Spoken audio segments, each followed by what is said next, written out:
Bonjour et bienvenue dans ce podcast.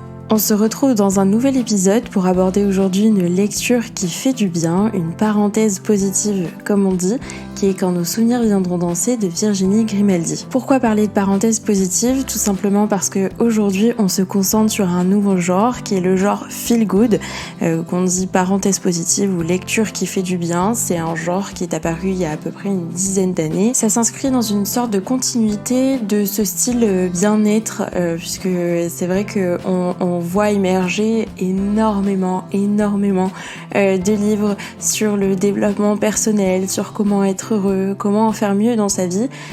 Ici, c'est pas ce que Virginie Grimaldi nous raconte, absolument pas, parce que comme elle le dit, ce n'est pas du positif à tout prix.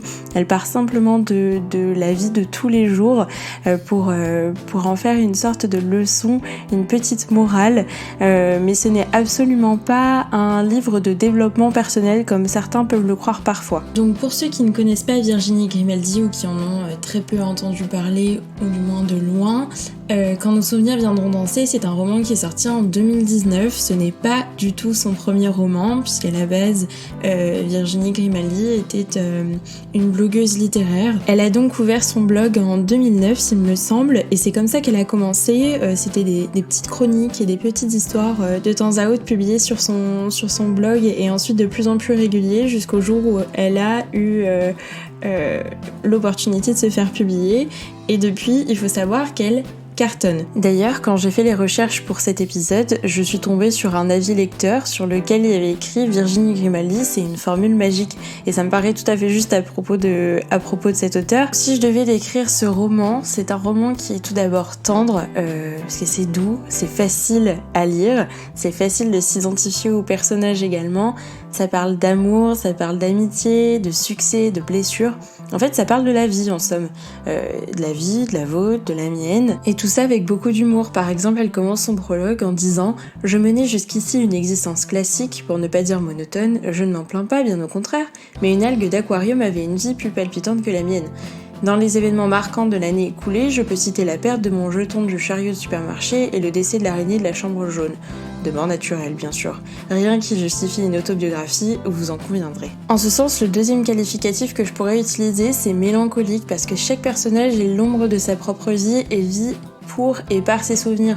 On le voit exactement dans le passage que je viens de vous citer, mais ça se perçoit également au cours de la lecture, puisque Virginie Grimaldi revient en quelque sorte sur la vie de ses personnages et les rend parfois très philosophiques. Par exemple, on a un passage vers la fin du roman qui dit « Mon mari ne me donne pas l'impression d'avoir 20 ans, voilà longtemps que je n'ai pas frissonné sous son regard, mais pour rien au monde je ne revivrai ces émois du début. Je leur préfère le lien solide tissé au fil des ans, la confiance gagnée et la rassurante connaissance mutuelle. Je me balade dans notre couple les yeux fermés, je connais chaque mur, chaque porte, j'y suis chez moi, mon foyer c'est nous deux. » Ça m'amène à dire donc aussi que c'est un roman qui est universel. Il n'y a pas de personnage ou de passages plus ou moins complexes, ça coule de source et ça se déroule facilement comme un long fleuve tranquille, si vous me passez l'expression. Ça veut pas dire qu'il n'y a pas d'intrigue, ça veut dire que ça parle de tout le monde et de n'importe qui.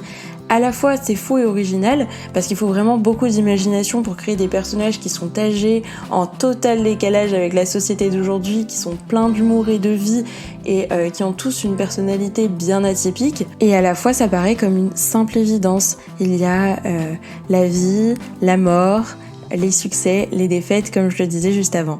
En ce qui tient de la trame de cette histoire, on se trouve amené dans l'impasse des Colibris. C'est une rue qui est à l'apparence relativement tranquille, où ne résident que quelques âmes, toutes âgées, voire très âgées pour être honnête. Elles ont débarqué dans les années 60-70 avec des projets de vie. C'est cette génération des baby-boomers qui s'installe. Et un beau jour, le maire de la commune vient complètement bouleverser des quotidiens qui étaient à la fois calmes et monotones en décidant de raser les habitations. Tout au long du roman, on suit Marceline, qui est le personnage principal, qui retrace la vie de la rue, la vie de ses habitants, qui nous fait rentrer dans des familles et dans des maisons. On comprend avec elle la personnalité et l'histoire de chacun des personnages, comment ils ont évolué, comment ils ont vieilli surtout, et je pense que le thème principal de ce roman, c'est surtout la transmission. Interviennent au fur et à mesure du roman des générations entières, les enfants, les petits-enfants, presque les arrière-petits-enfants, et chacun raconte son histoire, transmet ce qu'il a appris dans cette impasse des colibris, et c'est pour ça donc que je parlais de transmission. Ici on se retrouve dans l'histoire de Virginie Grimaldi parce qu'on a tous sans doute une maison de famille dans laquelle on a construit nos souvenirs, dans lesquels se sont construites nos vies en somme. Et donc c'est un roman qui est émouvant par cette transmission, justement par le fait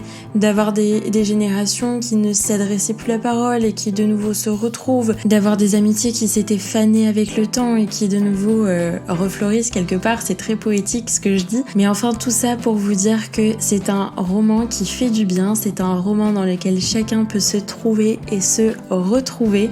Je pense que le style feel good est vraiment là. On peut critiquer ce style parce qu'il y a beaucoup de gens qui le trouvent trop facile, assez profond, il amène pas le lecteur à réfléchir sur des sujets entre guillemets importants, alors qu'ici on aborde quand même des sujets qui sont important justement. On aborde la mort, la vieillesse, la transmission, le regret, le désir. C'est quand même des sujets qui apportent une certaine réflexion. Donc pour moi c'est simplement une lecture qui est fluide et légère, accessible à tous.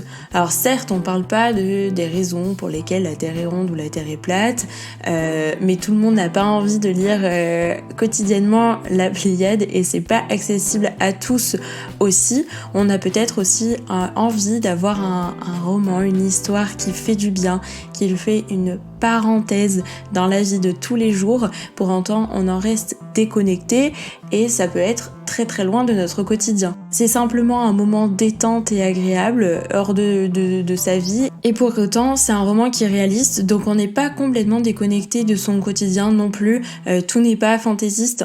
En somme, c'est une aventure qui aurait pu arriver à n'importe qui. Et pour moi, c'est ce qui fait le charme des romans de Virginie Grimaldi et la raison pour laquelle je voulais vous en parler aujourd'hui justement. Quoi qu'il en soit, j'espère que vous avez apprécié cet épisode. N'hésitez pas à me le dire en commentaire, à partager cet épisode sur les réseaux sociaux et à mettre une note sur votre plateforme d'écoute. Je vous retrouve très bientôt dans un nouvel épisode des Petits Mots.